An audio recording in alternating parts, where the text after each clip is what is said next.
இந்தியாவோட ஃப்யூச்சர் இந்தியாவில் இருந்து மட்டும்தான் டிசைட் பண்ண முடியுமா? நாங்களும் இந்தியன்ஸ் தானே.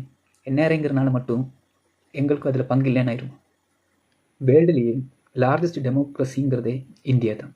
டெமோக்ரஸி அப்படின்னா நம்மளை யார் ரூல் பண்ணுமோ அது நம்மளே டிசைட் பண்ணணும் இந்த ஃபார்ம் ஆஃப் voting. அதே நம்மளோட ஃபண்டமெண்டல் ரைட்ஸ்லேயே இருக்கிற ஒன்று, ரைட் டு vote. இந்த என்ஆர்ஐங்கிறனாலேயே எங்களால் vote பண்ண முடியாது. ஏன்னா டைரெக்டாக ஃபிசிக்கலாக அங்கே அப்பியர் ஆகணும் voting பூத்துக்கு. அது பாசிபிளாக இப்போது 1-2 பேருக்கு வரலாம். இப்போ ஆல் ஓவர் த வேர்ல்டு எவ்வளோ மில்லியன்ஸ் ஆஃப் பீப்புள் வந்துட்டு, அதுவும் இந்தியன்ஸ் வந்துட்டு இருக்காங்க. அவங்க எல்லாம் ட்ராவல் பண்ணி வர முடியுமா? நாங்கள் ஓட்டு போடுறதில்ல, ஆனால் யாரோ ஓட்டு போடுறாங்க. அவங்க ஓட்டு போடுற ரெப்ரசன்டேட்டிவோடதோ இல்லை ரிசல்ட்டோ எங்களை டைரெக்டாக பாதிக்குது. இன்கேஸ் எங்கள் ஃபேமிலி அங்கே தான் இருக்குது, எங்கள் லேண்ட் அங்கே தான் இருக்குது. இப்போ மெடிக்கல், டேக்ஸ் இதெல்லாமே எங்களை டைரெக்டாக பாதிக்கிற ஒரு விஷயம். அப்போது நாங்கள் ஓட்டு போடாமல் எங்களை பாதிக்கும்போது அப்போ எங்களுக்கும் ஓட்டு வேணும்ல. இதெல்லாம் தெரிஞ்சுட்டு தானே வெளிநாடு போனேன். என்ஆர்ஐ ஆனேன்னு மட்டும் கேட்டுறாதீங்க.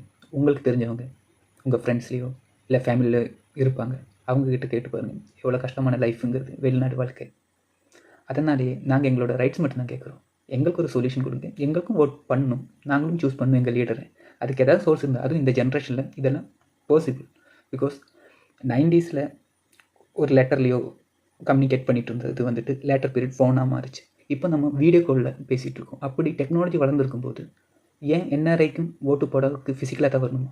ஏன் இங்கே ஏதாவது ஓகே ஆப்ஷன் இருக்காதா? இன்கேஸ் அப்படி இருந்தால் எங்களுக்கும் ஓட் பண்ணுறதுக்கு எங்களோட ரைட்ஸும் ரெஸ்பெக்ட் பண்ணுங்கள். எம்பி எலெக்ஷன், அதாவது லோக்சபா எலெக்ஷன்லேயாவது நமக்கு போஸ்டல் பேலட்டில் ஓட் பண்ணுற ஒரு ஆப்ஷன் இருக்குது. அதுவும் எவ்வளோ எஃபெக்டிவாக இருக்குதுன்னு எனக்கு தெரியாது. நம்ம ரெஜிஸ்டர் பண்ணணும், அந்த இது வந்துட்டு நம்ம அட்ரஸுக்கு ஓகே சென்ட் பண்ணுவாங்க, திருப்பி நம்ம அதை அனுப்பணும். இந்த மாதிரியான ப்ரொசீஜர் இருக்குது. ஆனால் ஸ்டேட் எலெக்ஷனுக்கு, அதாவது எம்எல்ஏ எலெக்ஷனுக்கு இந்த ஆப்ஷன்லாம் கிடையாது. நம்ம டைரெக்டாக அங்கே ரீச் ஆகும். Democracy, of the people, by the people, for the people.